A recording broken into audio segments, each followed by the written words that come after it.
Hey everybody, John Schumacher here with NewWaveHealthcare.com, and just want to give you guys a quick reminder. We are a video podcast, so if you are listening to this on iTunes, go over to NewWaveHealthcare.com. We have a lot of video content. All the resources we mentioned during all our interviews are linked up there under the videos on the show notes pages. So if you are someone who likes to consume video content and who's interested in connecting with the speakers and all the interviewees on the show, head over to newwavehealthcare.com. Check us out there. Also, subscribe to our newsletter. We have a weekly curated list of articles and all the replays of the interviews that we conduct every week. So head on over, check that out. All right, let's get started with this interview. Today, my guest is Kyle Samani, who is the co-founder and CEO of Pristine, a company that is pioneering telehealth through Google Glass. Kyle is also a popular blogger on many popular health technology websites and blogs. He's also been a TEDx speaker and a South by Southwest innovative participant. So Kyle's got a lot of knowledge. He's going to come here and tell us a little bit about Google Glass, telehealth, and his company Pristine. So thank you so much, Kyle, for coming on, sharing some time with us today. Let's just have you start off by telling us a little bit about you personally, and then we'll jump into your business. Sure. John, thanks so much for having me. It's really a pleasure to be on here. I appreciate you reaching out to do this interview. So I grew up in Austin, Texas. I've been programming since I was about 10 years old. I've loved computers my whole life. Wow. Went off to NYU to study finance and hated finance. And while I was in college, I tried to get into health IT. 2 years into school, I dropped out of. I came home to Austin that summer, skipped the banking route, which I was on, and got a job at an EMR company called VersaSuite, based out of Austin. And I loved what I was doing so much that summer that I ended up dropping out of school. The end of the summer came by and I didn't want to go back to New York. So for the final 2 years of college, I worked in Austin full-time every day. I attended NYU officially, but I skipped every class, and then I flew in and took tests. So I am I guess a rebel in that sense. But I loved Health ID so much that I kind of skipped my finance degree for it. So I spent 3 years at the EMR company. 1 year in engineering, 1 year in technical sales, and 1 year as a product manager. And after those 3 years, Google announced Glass about a year ago, and the moment I saw Glass, I was just like, wow, it's a hands-free computer, Yeah. And I knew there was going to be big potential for healthcare with a hands-free device, and so I immediately started looking to get a business together around Glass a little over a year ago now. So it's been a ton of fun getting the business going. Right. Yeah. It's absolutely. I think a lot of people were looking at that and going, "Wow, that is something that could be extremely special." And you obviously jumped on that. So, kudos to you. Just hit us with your elevator pitch, if you would, for Pristine. Like, if you were going to boil down what you guys do there in one or two statements, what would that be? Yeah. So we built the first and only HIPAA-compliant telehealth solution optimized for Google Glass and healthcare settings. So unlike traditional telehealth tools, either a phone or an iPad or a cart, which are pretty clunky and they require you to use your hands or to work with this thing, whatever this thing is. Our solution is first-person video and it's hands-free. So it's dramatically easier to use than what's out there, and it's in a first-person perspective. And folks love the simplicity and they love that first-person camera angle. Right. So, in your own words, tell us the key problems that you guys are out to solve. Like, you talked a little bit about the hands-free benefits of Google Glass, but can you talk a little more about some of the current problems that are out there and what you guys are looking to solve there? Yeah, so ultimately telehealth is really about connecting patients to providers at the right time. So if you think about healthcare delivery in an analog setting where there's no telesolutions, everything is very binary. Either the patient in that physical moment in time, in space, has access to the care provider they need or they don't. Or whether that care provider is a primary care physician or a cardiologist or pulmonologist or derm or whatever they need. It's very binary. It's either 0 or 1. And what's interesting is if you make location irrelevant, if you can make geography go away, all of a sudden your supply pool of physicians for any given specialty becomes dramatically larger to help to care for that patient.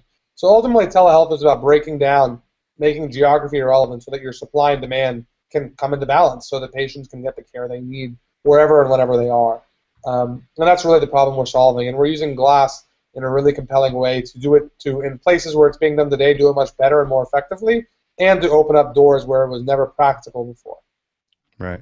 So you guys basically solve the problem of somebody's on the scene, they're a medical professional, they see something, they're not sure how to handle that. Boom, they turn on, or they have a voice activation. Google Glass, do this for me. They bring in a consultant from another area.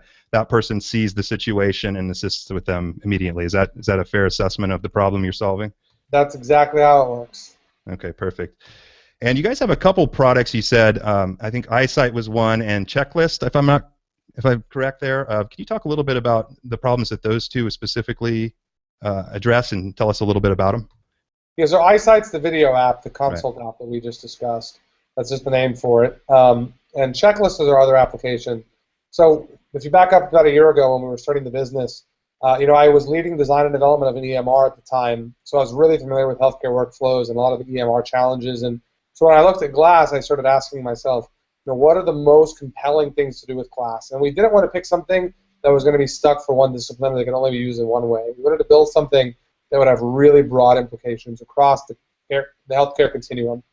And there was really two things we identified that we thought had profound implications across healthcare delivery. And those two things were checklists and video. So, Atul Gawande has written about checklists. Peter Provenost from Hopkins has written about checklists pretty extensively and the benefits they've brought into inpatient care meetings, inpatient care delivery for these very high acuity, high risk patients and settings. And what we've realized is the problem with checklists, and the reason checklists aren't universally done today for everything, is because checklists introduce friction into an existing workflow. Whether it's a 2-step checklist or a 15-step checklist or a 25-step checklist, at some point that person, before they're going to do some action, has to pause and say, okay, wait a second, I need to go grab this piece of paper or log into this computer and run through this set of things. And that friction of stopping what you're doing and going to grab that other thing is what causes ultimately people to not do it. People they don't want to pause and go through that step. And so when I looked at Glass, we realized that there was this huge opportunity to build a really elegant voice-controlled hands-free system where I could be a nurse and I could be starting my central line checklist. And right as I'm starting it, I could be like, oh, you know what? I haven't started my checklist. Okay, Glass, start a central line checklist. Boom, I'm going to have everything right there, and it's voice-controlled, and I'm going to be able to run through it without having to pause what I'm doing. Wow, so that was kind of the original vision for Checklist, and it's come a long way since then. It's now getting a lot of excitement and action around it. Yeah, that sounds really cool. Yeah, I think a lot of the doctors that are fumbling around with the checklist papers, by the time they actually get to them and get on the list, the patient either has a problem or passes away or something, right? So it's really really neat that you guys can pull that up so fast and, like you say, reduce that friction and improve the workflow and efficiency there. It's just that's a really neat thing. What inspired you to start this or do this? I mean, did you just see Google Glass and your entrepreneurial brain started grinding, and you're like, that's it, we got to do that? Like, what inspired that? Yeah, great question. So funny enough, had I been perfectly happy in my old job, I probably wouldn't have started this one. So when I had my third promotion at my last company, I loved what I was doing. I had 25 engineers working on all kinds of different clinical applications. I was learning so much about clinical workflows. Unfortunately, I was reporting directly to the CEO at that company, and the CEO and I just didn't get along very well. We had very different visions for the future of the product, and it was so hard for me to be passionate about what I was doing if I just so profoundly disagreed with the CEO about where we needed to go. And it was really hard for me to be excited about my job. And if you couldn't tell, I mean, I'm a pretty passionate, energetic guy, and I love diving deep into product and building deep and amazing things. And it ripped me apart inside that, like, my boss was telling me to do everything that I didn't think was right. And I understand there's like a level of maturity about doing that at work. But like it was like we looked at the EMR market and what the product was, and like we just saw completely different visions for where the product should go. And so it was really frustrating, and that's what caused me to ultimately say, you know what, I need to go do something else. And that desire is also what led me to start blogging. And my general impetus for blogging at the end of 2012 was, if I'm going to raise money, at the time I was 22, and I was like, wow, if I need to raise money and I need to get hospitals to use this, or I need to get employees to join. I was like, who the hell is going to join this punk 22-year-old bum? And so I was hoping that blogging would kind of be like a resume where people would read my stuff and they would be like, wow, he actually knows what he's talking about. And so both blogging and ultimately Pristine were born out of, funny enough, like a kind of a depressed era. Yeah. No, there's no better way to produce content and get that out and build your network that way, right? Is to put out good content and let people know what you know. So that's awesome. Let's see here. What was the next one? Oh yeah, what stage is your company at? I mean, you guys in beta still? Are you guys on the market? Are you selling in the market right now? Where's that? Yeah, so our product is live on the market today. We're live in 4 hospitals today, and we're going to be live in over 8 by the end of May. We just signed our first ambulance deal yesterday. I'm super excited Nice. about that. It's going to be a big use case for us, and they're going to be rolling it out in a big, big, big way. I can't say who it is yet. Unfortunately, the PR stuff is still not resolved, but it's going to be a big ambulance deal. Yeah. Really exciting, and we're going to be live in a lot of places pretty soon. That's really cool, yeah. So talk about the market size for Google Glass in the telemedicine industry. I could imagine wound care, emergencies, surgeries, a lot of those places. I mean, can you talk about the size of the market and where this could apply within the healthcare settings? Sure. So on a long enough time scale, the answer is everyone will have a glass or a glass-like device. Maybe it'll be contact lenses, but some eyewear thing that's a computer. And the simple analogy is look at phones. So pretty much everyone has a smartphone today. And we think, given the nature of healthcare workers' jobs, right, they're very mobile people, always walking around, constantly interacting with large volumes of data and interacting with people. They need to use their hands and be very mobile. The eyewear form factor is these devices, as the screens become larger and more transparent, and the performance gets better, we think there's going to be eventually every single healthcare delivery worker will be wearing a set of glasses. And so we want to power that future. Just like everyone has a smartphone today and everyone has a laptop, we think everyone's going to have a set of glasses. So you really feel that it'll be just as prevalent as a cell phone? I mean, are you getting any kickback or friction from healthcare providers saying, I don't really want to wear something on my face? Yeah, I mean, there's definitely an early kind of reaction of that's creepy and you look like a robot kind of a thing. And that's just the normal gut reaction to any new device. 10 years ago, people thought it was stupid to carry PDA. They're like, why would you want your calendar on your phone or your email, right? And now we look at that and we're like, wait a minute, those are like the fundamental elements of a smartphone, right? So I think just over time, people's perceptions change of what they expect out of these smart devices. And I think in many ways it's a good thing that some people react negatively. That tells me that we're breaking things, and we should be breaking things. So you're in the right spot. There's plenty of people who are excited, who are helping us make this reality. Yeah, I'm sure. Yeah, seems like in the future we're going to have all kinds of gadgets. Smart dust. I've heard about that stuff now. It's like, man, there's all these gadgets and stuff. It'll be interesting to see what we wear and use for our own health and our own lifestyles in the near future. Like you said, cell phones were even something like a smartphone had backlash for a while. Now you don't even think about it, but I can only imagine 15 years from now, what's going to be on our bodies or around our bodies, recording us and doing those kind of things. So that's pretty cool. What makes your company different than other companies on the market? I mean, can you talk about your competitors and is there a lot of competition in this space? Is there only a few companies? And then what makes your company different? Yeah, it's a great question. So actually, funny enough, I spent the last 4 hours in investment meetings. So that was probably the number one subject of the discussions. So something I'm very familiar with and happy to talk about. So I generally look at 2 major categories of competition. Number one is the legacy of the incumbents, the existing telehealth providers. So that tends to be Cisco, Polycom, LifeSize. That also includes all the card players, AMD Telemedicine, Jayco. There's a whole bunch of these companies that make these cards with a camera on them that they sell. I mean, they're not really direct competitors for us, but there are definitely deals where they've said, you know what, we're happy with our carts. We're not going to invest in glass because we have a cart and the cart's good enough. Although there's a lot of problems with the cart, they're going to stick with the cart. And so be it. I mean, you could call that competition. What are the problems with a card? So, I mean, the biggest problem is that it's the cameraing. I mean, it's this big, heavy thing. It's very bulky to use. It's cumbersome, very slow. The camera angles are never ideal. So for patients that have, pressure ulcers on their behind or their back, try to have the patient roll over and have the camera zoomed in from the doctor, interacting with the nurse. I mean, having this 3-way, if you think about the cart, you have a 3-way triangle between the patient, the local provider, and the cart. And with us, we make that 2, because now the local provider and the glass are effectively merged. So it makes coordination for these interactive experiences of healthcare delivery, testing, knee functions, colors, bruises, wounds, all these kinds of things that are on your body. We make that a much more seamless and elegant process. for a lot of areas of care delivery. So there's a lot of reasons why the carts are no good. They're oftentimes just too big to fit in places. ERs in particular tend to have real estates at a premium, and what's nice is our solution requires literally no physical overhead because the glasses don't take up any space in the exam area. The nurse puts them on in the nursing station and walks over. Right, so a lot of excitement around that. What about other competitors? I mean, do you see a lot of startups coming after this project? Yeah, so there's a lot of interesting things happening in the early stage glass market today. There's probably 24 at least out there right now, projects going on inside of universities, whether it's Harvard or Stanford or whatever. Pick your big name institution. There's even ones at I'd say lower tier schools, Indiana and Florida and all kinds of different places that are doing in-house Google Glass-based projects.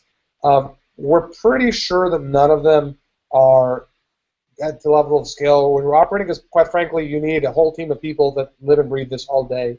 I find it pretty unlikely that you're going to have a team of 8 or 9 technical guys working 60, 70 hours a week out of university for no pay and no equity with no upside. It just seems pretty unlikely to me that all those pieces will come together in that way. So they might be doing some projects, but they're not competitive with us. There are two very legitimate healthcare-based glass-based healthcare companies out there. Both of them are in the Bay Area. One's called Augmetics, and one's called Wearable Intelligence. Augmetics is we're very friendly with those guys. They're not competitive with us. They're doing a lot of work around EMR documentation and speed of access and those kinds of things. We're definitely not competitive, and I speak with their CEO every couple of weeks. So we have a great relationship with those guys. And then the other company that's received some good funding is one called Wearable Intelligence, and they're also based out of the Bay Area. I think they think they're competitive with us. I actually don't think we're that competitive with them. They have a really, really sexy marketing video that really highlights everything you can do with glass in a healthcare setting. And there's a lot of amazing things to be done. The biggest problem with their video is that everything about it screams, here's everything that we will be able to do at some indeterminate point in the future. And if you look at the video doesn't showcase, right, here's what our clients are doing today with our product. The video showcases, here are all of the theoretical possibilities that can happen. And that's the exact opposite of our video. Like, our video on our website showcases, here's how Brown University is using our product to care for patients every day, right? And so these guys, they have a very holistic view for, we're going to build 25 different applications for glass, and they're going to do all these amazing things. And if they can pull it off, that's amazing. But that's a huge amount of effort to get that all working and elegantly done. And we very intentionally limited our focus and scope to be very narrow. When I led design and development of EMR, I'm used to dealing with a huge product that has literally 500, 600, 800 screens to it, right, encompassing all kinds of clinical workflow, pharmacy challenges, lab, radiology, nursing, right, physicians, cardio, all these different things. And they have a very broad vision to do all of that stuff on glass. And we've just taken the exact opposite approach, where we're really focused just on telehealth through glass. So I don't look at them as competitive because they're actually trying to offer a much, much, much larger package. And we're saying, hey, guys, here's a very specific thing, and we solve this very specific problem. I think that's smart, too. I think too many companies try to launch and do everything, and then people ask, well, what do you do? And it's like it takes a half an hour to explain it, and by then they're done, So I think if you, like you're doing, you're starting with something simple, nail down really deep in that niche, and then afterwards you spread out into other niches. Like they call it divide and conquer, right, in marketing. So I think that's cool. So how are you guys marketing this? How are you guys getting the word out on this so that others are finding out about it? Yeah, so we're doing a lot of fun things there. So I speak at conferences pretty regularly now. I'm invited probably every month or so to speak at some conference for people who want to learn about glass and healthcare. There's a lot of misinformation out there, and what's really nice is we can bring a level of realism to it because we can speak from experience of what we're doing and what's coming up, what's working, what's not working. And then I attend a lot of conferences. I'm very lucky that I'm an active writer in the healthcare IT press. As a result of that, I can get a press pass to go to pretty much every conference for free, which is fantastic because conferences are expensive. So I can attend all of them for free. So we do a lot of hustling and meeting people. In addition to that, we're very active bloggers. We're pushing out high-quality content on an almost daily basis now about telemedicine and Google Glass and what's going on. All of that's available on the Pristine blog at blog.pristine.io. and we're engaging the public, and people stumble into our content and they reach out to us, and it works really well. We're also now leveraging our clients. So some of our clients are, we can't disclose who they are, but they are large physician groups and other large companies that are actually taking our product to their client base. They're a group of people who are contracted with many hospitals, and they want to use our product, and they want to use our product across their hospital base of users. So we call that kind of sales leverage, if you will, and that's been super, super effective for opening up a lot of doors to be installed. Right. Right. Yeah, there's nothing beats, talking at conferences and working through your network, and you can put all kinds of fancy tools on your sites and stuff like that, but nothing really competes with meeting good people and growing your network and leveraging that network, and also putting out content like you guys are doing. I think a lot of startups in healthcare, I've seen a lot of them now recently, and a lot of them aren't content creating, and I know that's probably a challenge to get somebody on their team to do that and to create content so that they can build an audience. They're so focused on what they're doing, but I think that's a critical piece, is like every company needs to be a content producing company these days, and getting themselves out there, building an audience, building raving fans. And I saw that on your website, so I think that was cool. That it just happens you're a blogger, so that really worked out well to help with the content marketing. So yeah, I mean, I've been very, writing is one of my passions. It's what I do in my free time when I just have nothing else. And it turned out I started the company. I was like, well, obviously I'm going to keep writing, and I've become our #1 content producer, and something I love doing, and it helps engage people and gets them excited. I have people at every conference I go to, inevitably, when I walk around, someone walks up and is like, Kyle, oh my God, I love reading your stuff. Great to meet you in person finally. And then they talk about something I wrote like a month ago, and I'm like, oh yeah. And we go over that. It's really so fulfilling when that happens. That people like your content and they're learning from it, and just keep doing it, and then people read about it and tweet it and email it, and who knows where it goes. Exactly. Just put out content, and they're already sold on you before they even meet you, because you've put out so much content. So I think that's neat. Let's see here. What is the vision for your company, like longer term? Can you talk about where you guys are heading? Yeah. So without going into too much kind of strategic stuff, our vision is actually a pretty simple one, and that's that why won't all medical professionals have wireless, hands-free audio, video, and text-based communications available to them at all times? Just like we look around now and we're like, well, we all have electricity all the time, we have cell phones in our pockets all the time. Why won't people who are highly mobile, who are always using their hands for their job, have wireless, hands-free communications available to them in audio, video, or text-based format, wherever they go? And we concluded that there's no reason that won't eventually happen. We kind of accepted that as an inevitable truth of the world, and we want to make that truth a reality. Yeah. And so what do you guys, what's your growth strategy for doing that? I mean, how are you guys scaling? Yeah, so a lot of that is marketing and bringing in new inbound leads. May, we're going to do probably about 3 or 4 times the business we did in April, and in June we're expecting to do 3 or 4 times the business we do in May. So we're ramping up, we're hiring, we're bringing on new investors, we're growing, and having a ton of fun in the process, building it out there. Cool. What metrics are you guys, I know a lot of companies, we all need to use metrics to tell our story. What metrics are you guys using to measure your growth? So, I mean, in growth, there's a few we kind of present to our investor base. I can't disclose any of the numbers publicly, but the kind of obvious metrics for a company like ours are number of users, the number of glass units in the wild, and revenue. Right? And then daily usage. We track, obviously, every phone call that's made, a video call that's made. We don't have access to watching the videos as the company, but we do have audit records of how long the call was, who started it, when they started it, what device, who they called, all those details. So we have very, very detailed metrics now on exactly how much the product's being used. Okay, yeah. And then, so what's the monetization model, if you can share that with us, as far as not the specific numbers or whatever, but the structure of how you're planning to monetize this? Yeah, so it's really simple. We charge per glass per month and per user per month. Okay, all right. What is one of the biggest challenges that you faced building this project? Can you talk about one of the biggest challenges that you faced, and then how did you overcome that challenge? Thank God, we've had so many. Well, give us a couple then. Sure. I'll give you guys a really funny one. So we got our first glass at the end of May last year, And in, I don't know, it was maybe June 6th or June 7th, something like that, I was in New York meeting with who became our first investor. I met the guy for dinner in New York City as the evening. It was like a Thursday evening. And dinner went really well, and he agreed at dinner. He's going to invest, and he's going to come on board. And he was our first investor at the time. It was huge for us to have our first guy. And super excited. And that night, I go out to party with my friends. And I went to NYU, so I have a lot of friends in New York City.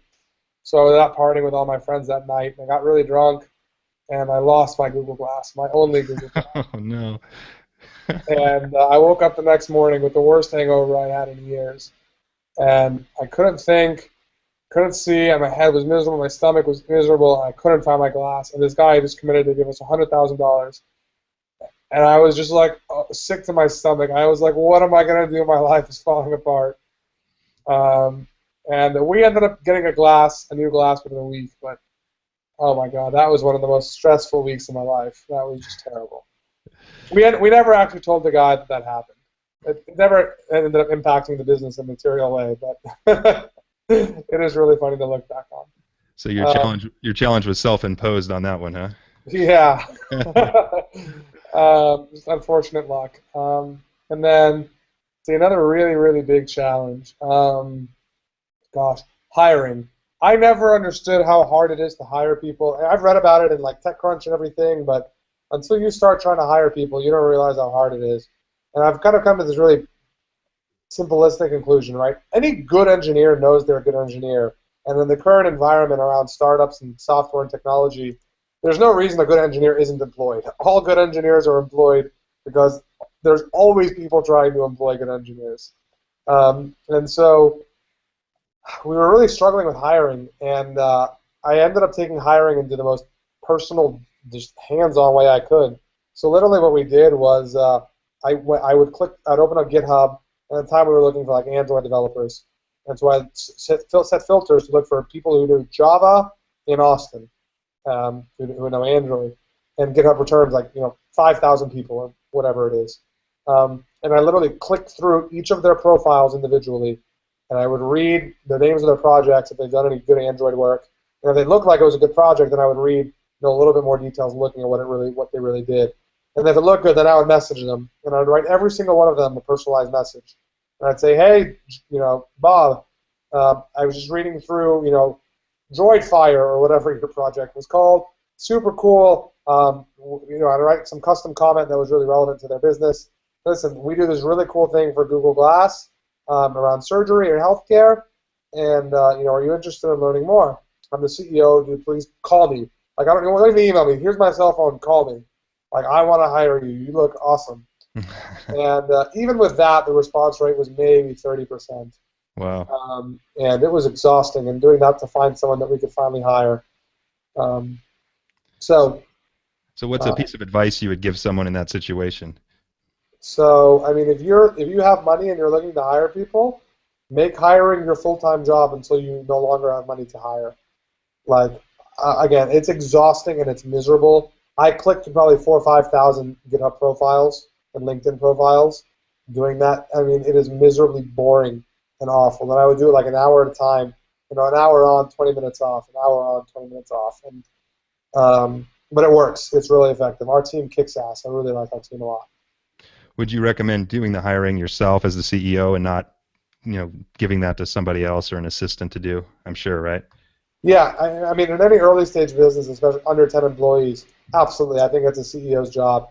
I mean, if you're lucky to have millions of dollars and you can pay recruiters, that's fine. But assuming you're not lucky and you don't have millions of dollars, I would do it myself. And it sucks. It takes a couple of weeks, but you are guaranteed to get the best talent because the responses to the CEO are so much higher than they are to recruiters or assistants or anyone else. Sure. Yeah. What's one piece of advice you would give a newer healthcare entrepreneur? Learn healthcare.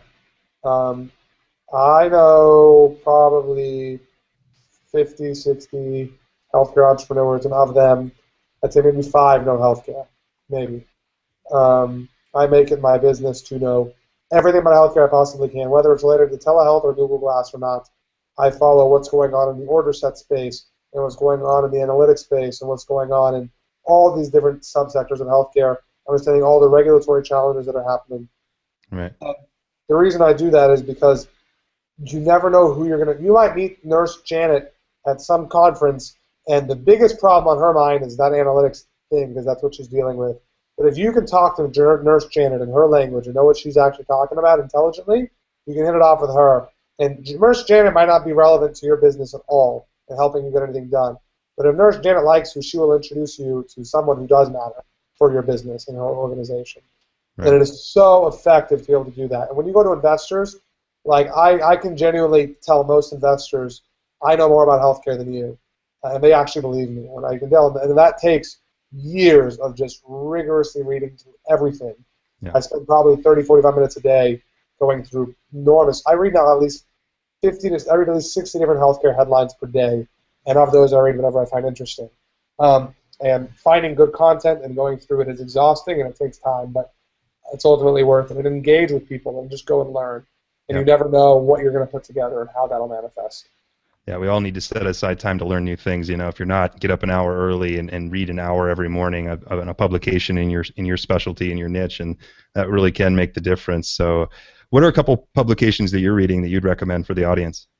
So selfishly, I'll say my blog. I think I write really good stuff. My blog is just kylesamani.com, or you can look at the Pristine blog at blog.pristine.io. But other blogs that are really good, if you're looking for just straight up news of what's going on, HIS Talk is, in my opinion, one of the top. Great blog. I like New Wave Healthcare, but to be totally honest, I've only been following it for a few weeks, so I don't have enough. I don't have enough experience with it yet. HIS Talk is amazing. It's really high quality stuff. EMRandHIPAA, there's a lot of good editorial writers there. There's a few CIOs that write that are phenomenal. One of them is a guy's name. His name is John Halamka. I believe his blog is on geekdoctor.blogspot.com. There's another one, Candid CIO. His name is Will Weeder from Ministry Health Systems. He's phenomenal. There's another guy named Dirk Stanley. He's CMIO of a hospital. Again, spectacular writer. Lyle Berkowitz, another CMIO, phenomenal writer. Policy Prescriptions is really good. I like Policy Prescriptions. It's all very economically driven, very good writing. Health System CIO is a little wordy and sometimes verbose, but some of their stuff is really, really good. Cool. That's all right. Off the top of my mind. That's a few. Yeah. All right. Well, Kyle, thanks for coming on the show today and talking about Pristine and sharing some tips and knowledge with us. As we wrap things up, go ahead and just tell our viewers where they can find out more about you, and then we'll say goodbye. Sure. So guys, you can learn more about me. Feel free to email me at any time. My email is just kyle@pristine.io. You can email me. I love emails from strangers on the internet, so don't hesitate to reach out. You can follow me on Twitter at Kyle Samani. And you can learn more about Pristine at www.pristine.io. And I think that gives you all the ways you need to contact me. John, thank you so much for having me on the show. Really, it was a pleasure to come on. Pleasure to have you. Thank you so much. All right, everybody. Well, I hope you enjoyed that discussion on Pristine, Google Glass, telemedicine, and Kyle's tips for any healthcare entrepreneur out there today. If you're listening to this on iTunes, go over to newwavehealthcare.com/Pristine to get the video recording of this interview along with Kyle's contact information and any links we mentioned during the discussion today. If you are watching this on the newwavehealthcare.com website, go over to the sidebar there, click on Hear Us on iTunes, subscribe to us. Also on Stitcher Radio, subscribe to us there. We'd always appreciate an honest review so you can hear these wonderful interviews on the go. All right, everybody, I hope you enjoyed that. I will see you on the next one.